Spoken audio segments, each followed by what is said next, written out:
नमस्कार मु अंकिता आपण मानक मो चैनल को बहुत बहुत स्वागत। मु एथरक सावित्री आपण मानक पे गोटे हेल्दी पणार रेसिपी नहीं के आछि। जेहेतु सावित्री आपण मानक पाखरे विभिन्न प्रकार फल अवेलेबल थिबो तो आपण माने एई रेसिपीटा को बहुत ही सहजरे घरे बनै परिबे। ता सहित ए पणा पीवा द्वारा आपणक बॉडी हाइड्रेट रहइबा और आपण बहुत सतेज फील करिवे।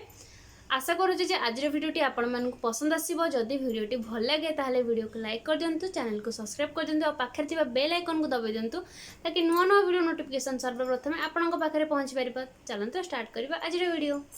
तो मैं ये पणा बनाया फ्रेश दही नहीं आपन जमा भी खट्टा दही ने ना तार टेस्ट जमा भल आसबनी। तापर कोरा नड़िया छेना अंगूर फ्रुट्स भितर आपण मन पसंदर किसी भी नहीं पारे। तो मुझे नहीं अंगूर आंबर चोपा छड़े आंब को भल भाव में काटिक नहीं। मुझे सेव नहीं ड्राई फ्रुट्स मुझे नहीं काजू काजू पिस्ता बस एति ही नहीं। आपड़ी आउ कि ड्राई फ्रुट्स आड करा चाहती आड करेंगे।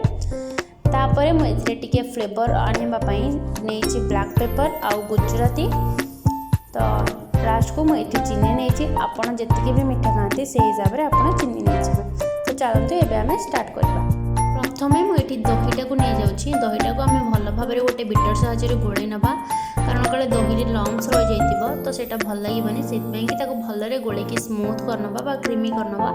तो देखो ये दहीटा हो गलापर ये आम तादेह छेना पकई नवा। छेना को भी दही सहित भल भाव में बिटर मध्यम गोले नवा। तो देखो ये छेनाटी भल भाव में गोले गलापर आम ये नड़िया पकई नवा।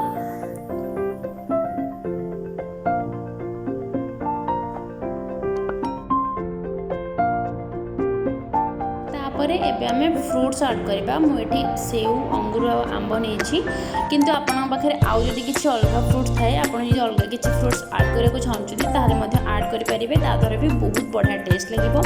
फ्रूट पकई सारापर मुझे ड्राई फ्रूट्स देदेली आउ ब्लैक पेपर आउ गुजराती गुंड देदेली। आती भी मीठा दरकार से हिसाब से 3 टेबल स्पून चीनी पकईनी। आपको जी मीठा दरकार चीनी कि गुड़ भी नहीं पारे।